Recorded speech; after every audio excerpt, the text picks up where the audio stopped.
Hello students. हमने पिछले class में देखा कि एब्स्ट्रैक्शन क्या होता है। एब्स्ट्रैक्शन का मतलब सिंपली यही होता है कि hiding the unnecessary details and showing only the essential features. यानी जो जरूरी है सिर्फ उसे डिस्प्ले करना, बाकी चीजों को छुपा के रखना। जिससे होता क्या है कि चीजें सिंपल प्रतीत होती है। Even complicated things become very simple for us.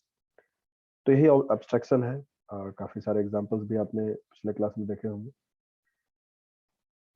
आइए अब आगे हम लोग देखते हैं कुछ और कंसेप्ट के बारे में, जैसे कि क्लास।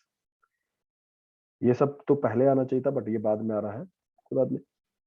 क्लास क्या होता है, इसमें आप जो कुछ भी जानते हैं उसके अलावा भी आपको और कुछ जानने का मौका मिलेगा। A class is a user defined blueprint or prototype from which object are created. Class क्या है? एक ब्लूप्रिंट है। ब्लूप्रिंट का मतलब होता है एक नक्शे के जैसा कुछ है, एक ढांचा है, एक स्ट्रक्चर है। एक प्रोटोटाइप है। प्रोटोटाइप मतलब किसी चीज का एक सैंपल, या जैसे बिल्डिंग हम बनाते हैं तो एक नक्शा बनाते हैं, दैट्स कॉल्ड ब्लूप्रिंट। उसी तरह का कुछ है। और उस क्लास के मुताबिक फिर हमारा ऑब्जेक्ट बनता है। जो जो फीचर्स, जो भी चीज हम क्लास में डिफाइन करेंगे कि हाँ ये फीचर होना चाहिए, ये फंक्शन होना चाहिए, वो सारा जब ऑब्जेक्ट बनेगा तो वो सारा चीज उसमें रहता है। It represents the set of properties और methods. Class contains what? Methods that are common to all objects that will be of that particular class। जो भी फंक्शन हम बना रहे हैं उस क्लास में, जो भी डेटा हम डिफाइन कर रहे हैं उस क्लास में, और बाद में जब हम उस क्लास का ऑब्जेक्ट बनाएंगे तो वो सारे फंक्शंस, वो सारे प्रॉपर्टीज उस ऑब्जेक्ट में भी आएंगे। In general, class declaration can include this component in order. ये बता रहा है कि क्लास जब हम डिक्लेयर करते हैं तो ये चीजें आमतौर पे होती है। मॉडिफायर, ये बहुत जरूरी चीज है। अ क्लास कैन बी पब्लिक और हैज डिफॉल्ट एक्सेस। मॉडिफायर का मतलब होता है एक्सेस मॉडिफायर।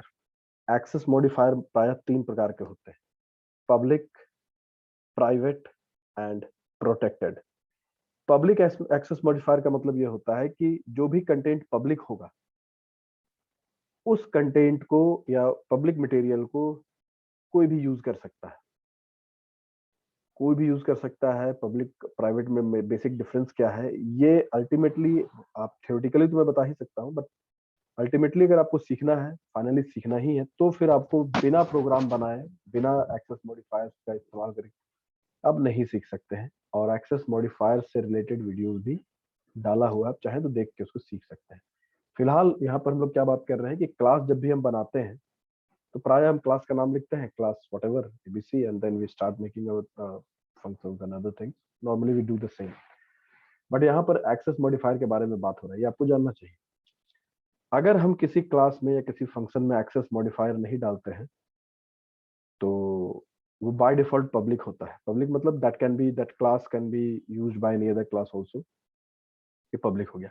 जब हम किसी फंक्शन को या किसी क्लास को प्राइवेट बना देते हैं तो फिर वो प्राइवेट हो गया, वो फिर दूसरों के द्वारा यूज नहीं किया जा सकता है। इन चीजों को समझने के लिए आपको एग्जांपल्स देखना पड़ेगा, सीख। ये access modifier is not our topic right now, okay. इसके लिए वीडियो ऑलरेडी बना हुआ है, आप उस क्लास को कर सकते हैं।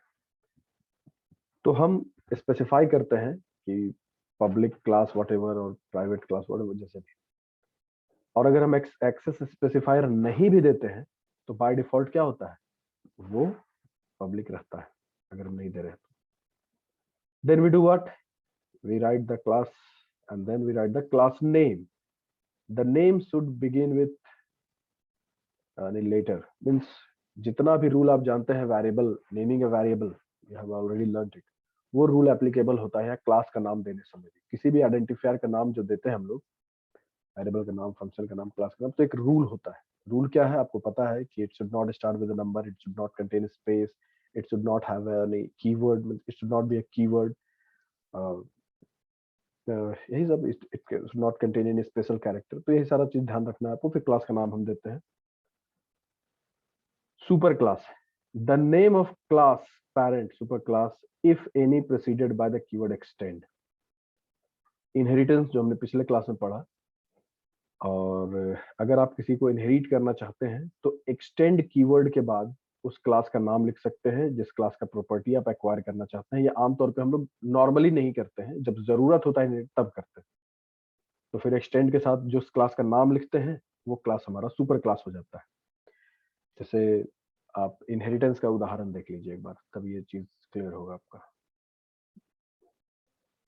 इनहेरिटेंस यही कहीं है, हाँ ये देखिए इनहेरिटेंस, ये देखिए क्लास, फिर क्लास का नाम ये डिराइव्ड क्लास है, फिर एक्सटेंड लिखते हैं, फिर बेस क्लास का। तो ये बेस क्लास जो है ये सुपर क्लास कहलाता है। इसका सारा प्रॉपर्टी हमारा डिराइव्ड क्लास में भी आ जाएगा। ये ऑप्शनल है। Let us come back to the point now.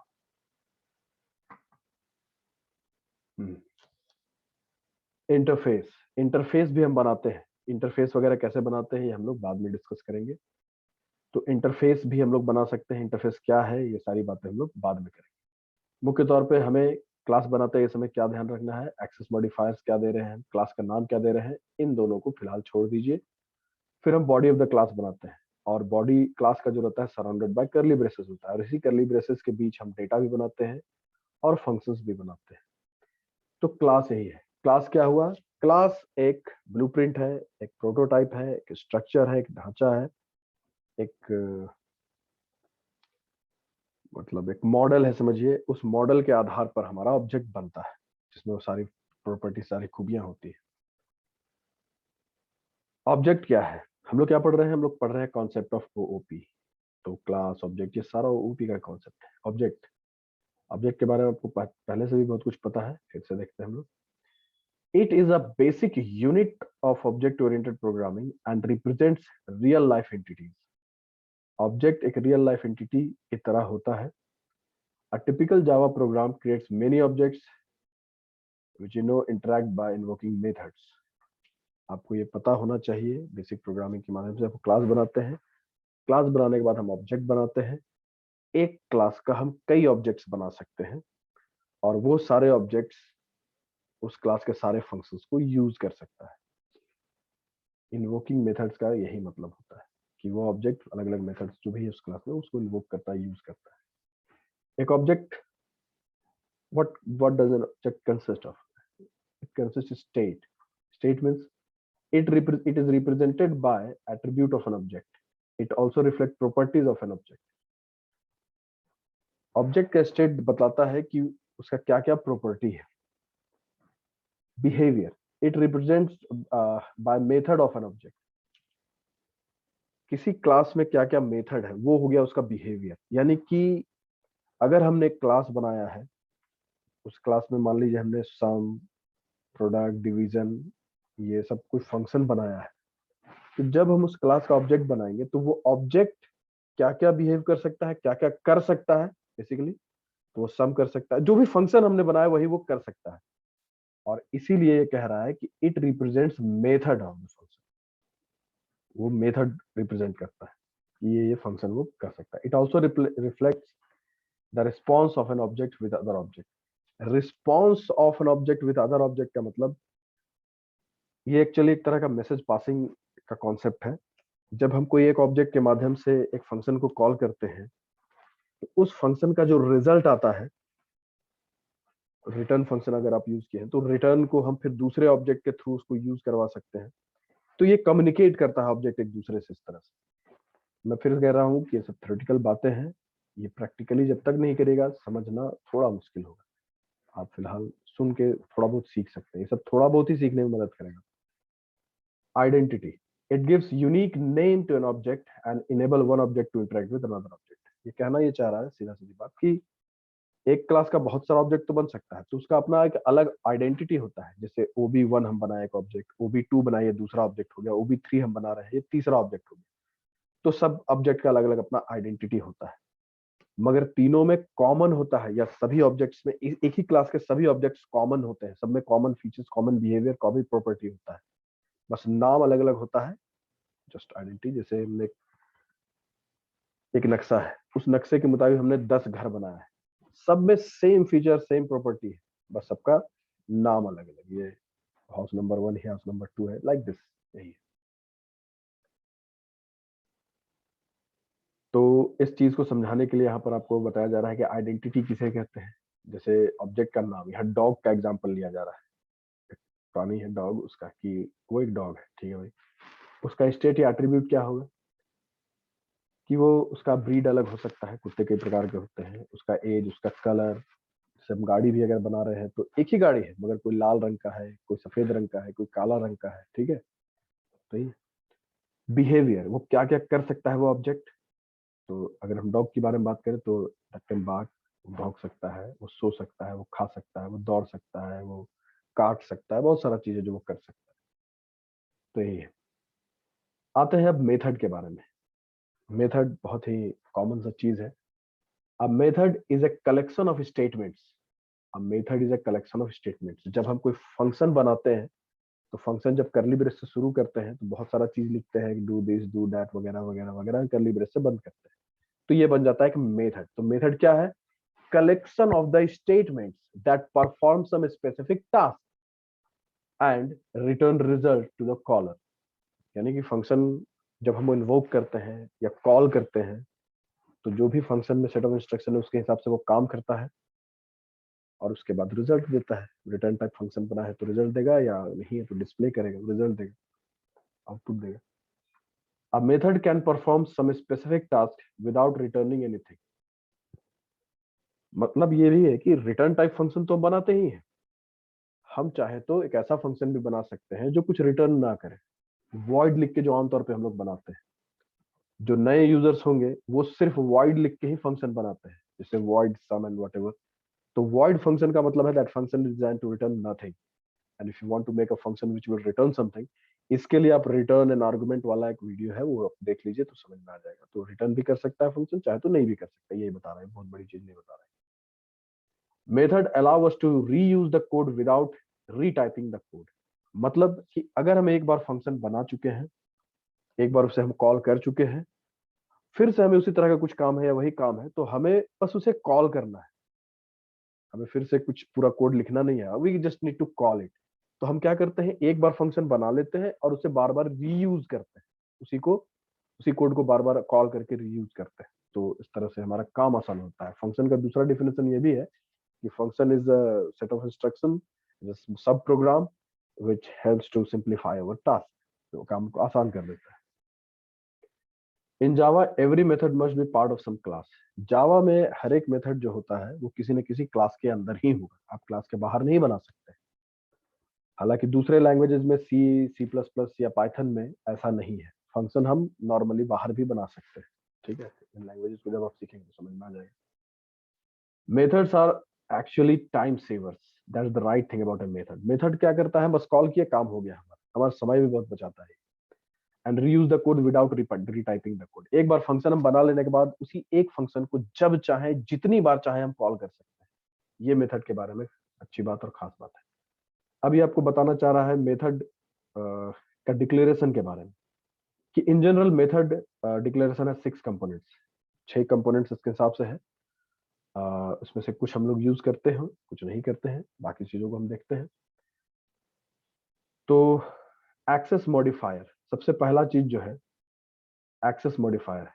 फिर है हमारा रिटर्न टाइप, फिर method name, parameter list, exception list, method body. ये 6 चीजें हैं। एक्सेस मॉडिफायर जिसके बारे में हम लोग तब से चर्चा कर रहे हैं कि एक्सेस मॉडिफायर कुछ होता है, तो ये defines access type of the method, that is from where it can be accessed in your application। कि किस किस तरह से ये मतलब एक्सेस हो सकता है। पहला है public. It is accessible in all classes in your application. ये कहीं भी एक्सेस हो सकता है। अगर किसी चीज को आपने पब्लिक बनाया है, किसी फंक्शन को, अपने किसी मेथड को, तो वो किसी भी क्लास में एक्सेस हो सकता है, मगर तरीके से, यानी कि मगर हो सकता है। प्रोटेक्टेड, ये क्या करता है, ये accessible with in the package in which it defined and it's सब क्लास। प्रोटेक्टेड मेंबर जिस क्लास में डिफाइन, जिस पैकेज में डिफाइन किया गया है, पैकेज फिर एक और कुछ होता है, ये हम लोग बाद में डिस्कस करेंगे। Package is collection of classes. किसी एक पैकेज में बहुत सारे क्लासेस होते हैं, तो ये कह रहा है कि उस एक पैकेज में वो प्रोटेक्टेड मेंबर एक्सेसिबल है, होता है।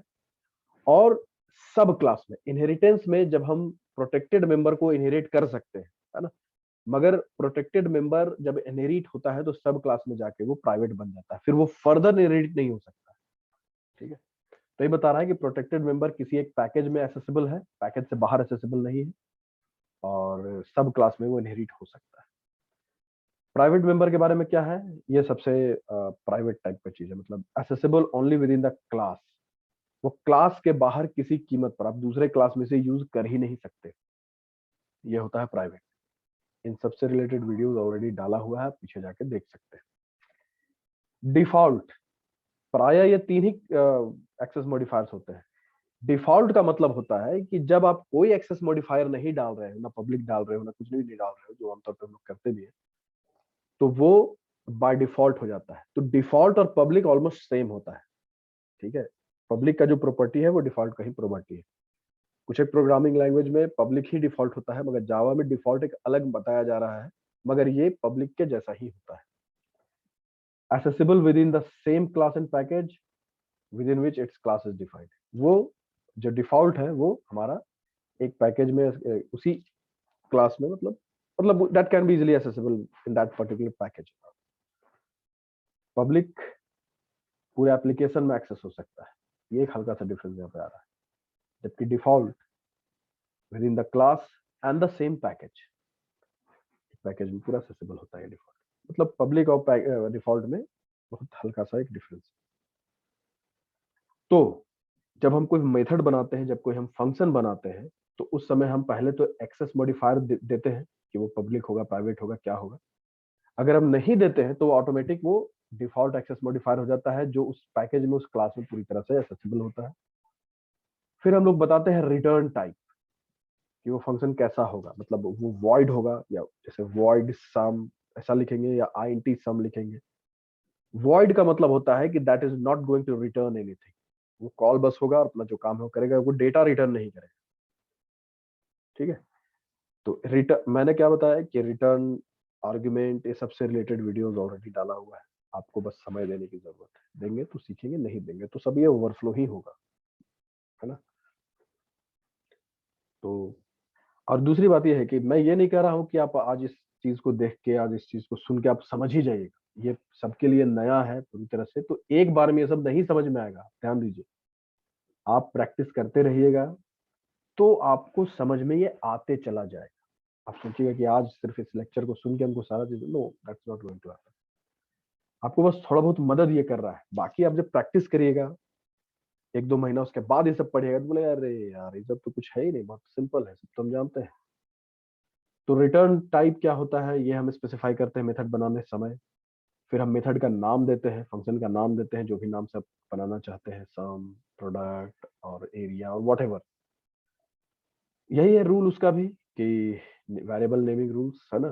किसी भी आइडेंटिफायर का नाम देने के लिए जो भी रूल है वो यहाँ एप्लीकेबल होता है। फिर हम लोग देते हैं पैरामीटर का लिस्ट, इसे ही हम लोग आर्ग्यूमेंट भी कहते हैं, ठीक है। आर्ग्यूमेंट भी हम इसे कहते हैं। जैसे किसी में 2 आर्ग्यूमेंट होता है, आप पिछले वीडियो में देखिए जब हम लोग ये देख रहे थे आपका पॉलीमॉर्फिज्म, उसमें आप देखा होगा सम फंक्शन में किसी में 2 आर्ग्यूमेंट है, किसी में 3 आर्ग्यूमेंट है, तो किसी में आर्ग्यूमेंट नहीं भी रहता है। तो यही होता है पैरामीटर्स, जो कॉमा लगा लगा के हम लोग सेपरेट करते हैं। Comma separated list of input parameters are defined, ठीक है, preceded by the data types. वही बात बोल रहा है मगर थोड़ा कॉम्प्लिकेटेड इंग्लिश लिख रहा है, कि comma separated list of input parameters are defined preceded by, preceded मतलब पहले लगा होना, डेटा टाइप्स बताते हैं पहले। आसान शब्दों में, अरे भैया जब फंक्शन बनाते हैं वॉइड सम, उसके बाद जो पैरामीटर आईएनटी होगा कि फ्लोट होगा, 2-4 पैरामीटर का लिस्ट डालते हैं, that is called argument of the parameter. Exception list, exception handling जब हम लोग पढ़ेंगे तो ये ज्यादा डिटेल में क्लियर होगा। फिलहाल the exceptions you expect by the method can throw, you can specify the exceptions. होता क्या है कि जब हम कोई प्रोग्राम बनाते हैं तो कुछ एक्सेप्शनल सिचुएशन क्रिएट हो जाता है। उस एक्सेप्शनल सिचुएशन को क्रिएट होने या होने पर हमें उसे हैंडल करना होता है, कि अगर ऐसा हो जाए गलती से तो फिर हमें इसे कैसे हैंडल करना है। तो उसके लिए हम लोग एक एक्सेप्शन लिस्ट भी बनाते हैं मेथड बनाने समय। तो ये हम लोग जब एक्सेप्शन हैंडलिंग पढ़ेंगे तो ज्यादा डिटेल में समझ पाएंगे। एक छोटा सा मैं उदाहरण देना चाहूंगा एक एक्सेप्शन का। मान लीजिए हमने एक फंक्शन बनाया है जिसमें डिवीजन का टास्क हो रहा है, और 2 नंबरों को डिवाइड, हम एक नंबर को दूसरे नंबर से डिवाइड करते हैं। अब किसी सिचुएशन में कभी ऐसा हुआ कि एक नंबर को हम 0 से डिवाइड कर रहे हैं, तो when a number is divided by 0, this is kind of exception. ये एक अलग तरह का केस है, नॉर्मली हम 0 से किसी नंबर को डिवाइड नहीं करते। अगर कोई नंबर लिखा भी होता है 5, तो नंबर 5/1 होता है, जैसे 6, तो 6/1 है वो, मैथ्स में आपने पढ़ा होगा। तो 6/0 कोई नंबर होता ही नहीं है, ठीक है, या divided by the 0 is not happening, वो होता ही नहीं। तो ये एक एक्सेप्शन हो गया। तो इस तरह के एक्सेप्शन को हैंडल करने के लिए आपको अंदेशा है कि ये फंक्शन जो मैंने बनाया है उसमें ये एक्सेप्शन आ सकता है, तो उसे हम कैसे हैंडल करेंगे, तो इस सब के लिए यहाँ पर हम लोग ये दे सकते हैं। ऐसा बहुत सारा एक्सेप्शन जब आप पढ़ेंगे ठीक से तो आपको समझ में आएगा। फिर हम लोग फाइनली मेथड का बॉडी बनाते हैं, यानी ये मेथड जब कॉल होगा तो ये क्या करेगा। तो it is enclose between the braces the code you need to be execute to the perform unit, मतलब जो भी हमें करना है वो हम लोग लिखते हैं। एक बहुत सुंदर उदाहरण दिया है, आप देखिए यहाँ पर पब्लिक, यही हमारा एक्सेस मॉडिफायर है। आईएनटी यही हमारा रिटर्न टाइप है। नॉर्मली हम लोग यहाँ वॉइड भी लिख सकते हैं, वॉइड मतलब नो रिटर्न। मैक्स ये है फंक्शन का नाम, और INT X INT Y parameter होते हैं या आर्ग्यूमेंट इन्हें कहते हैं। ऐसा फॉर्मल आर्ग्यूमेंट है, जब फंक्शन हम कॉल करते हैं और एक्स और वाई का जब वैल्यू देते हैं तो वो कहलाता है एक्चुअल पैरामीटर, ठीक है, वो हम लोग बाद में देखेंगे। अब ये है करली ब्रेस जो बता रहा है इसका दायरा, ये है body of the method of the function, और उसमें क्या होना है, ये सब होना है। If X is this and that then return otherwise this and that. तो ये हमारा मेथड ऑफ द बॉडी हो गया। तो इस तरह से 6 चीजें होती हैं जो एक फंक्शन को बनाता है। एक आखिरी चीज है हमारा मैसेज पासिंग। मैसेज पासिंग का एक्चुअली मतलब बहुत सारा होता है, बट अभी आपको आसान शब्दों में मैसेज पासिंग का मतलब को समझिए, आसान शब्दों में समझा। Object communicate with one another by sending and receiving information to each other, ठीक है। ऑब्जेक्ट जो है एक दूसरे से मैसेज पास करके कम्युनिकेट करता है। कैसे? A message for an object is request for execution of the procedure. Procedure का मतलब वही मेथड होता है फंक्शन। मतलब जब हम किसी ऑब्जेक्ट के माध्यम से किसी फंक्शन को कॉल करते हैं तो वही एक मैसेज हो गया ऑब्जेक्ट के लिए कि भैया ये फंक्शन को कॉल करिए। मैसेज हमने दिया, मैसेज पासिंग यहाँ पर ये भी होता है। मैसेज पासिंग और भी कुछ चीजें होती है, मगर वो चीजें कॉम्प्लिकेटेड है जो हम आज की क्लास में डिस्कस नहीं कर सकते। मगर मैसेज पासिंग के बारे में एक जो सिंपल कॉन्सेप्ट है ये मैं आपको बता रहा हूँ कि जब हम किसी ऑब्जेक्ट को बोलते हैं कि भैया ये मैसेज को तुम ये फंक्शन को कॉल करो, तो ये भी एक मैसेज पासिंग ही कहलाता है। Calling a function is also known as message passing, and therefore will invoke a function in the receiving object that generates the desired result। तो जैसे ही हम किसी ऑब्जेक्ट के माध्यम से किसी फंक्शन को कॉल करते हैं तो वो काम करने के बाद कुछ डेटा हमें रिटर्न देता है, फिर उस रिटर्न के हुए डेटा को हम दूसरे फंक्शन में पास करते हैं। तो इस तरह से हम लोग कम्युनिकेट करते हैं एक दूसरे फंक्शन के माध्यम से। और message passing involves specifying the name of object, the name of function and the information to be sent. ये बता रहा है कि भाई जब हम कोई फंक्शन कॉल करते हैं तो ऑब्जेक्ट का नाम लिखते हैं, फिर डॉट लगाते हैं, फिर फंक्शन का नाम लिखते हैं, फिर पैरामीटर्स देते हैं, और यही हो गया एक तरह से मैसेज पासिंग। इसके अलावा मैसेज पासिंग कुछ और भी है बट थोड़ा कॉम्प्लिकेटेड है, आज की क्लास में ये समझाना उचित नहीं हो। तो डियर स्टूडेंट्स, हमने आज देखा 2 क्लासेस की मदद से, 2 वीडियोस की मदद से कि कॉन्सेप्ट ऑफ ऑब्जेक्ट ओरिएंटेड क्या है। तो काफी चीजें कवर हुई हैं, आप प्लीज इन्हें बार बार देखिए। और इन चीजों को समझने के लिए आपको पहले बेसिक प्रोग्रामिंग क्लियर करना होगा, प्रैक्टिकल करते रहना पड़ेगा, तभी समझ में आएगा, अन्यथा कोई फायदा नहीं है इसमें समय देकर। तो आज के लिए इतना ही। Thank you.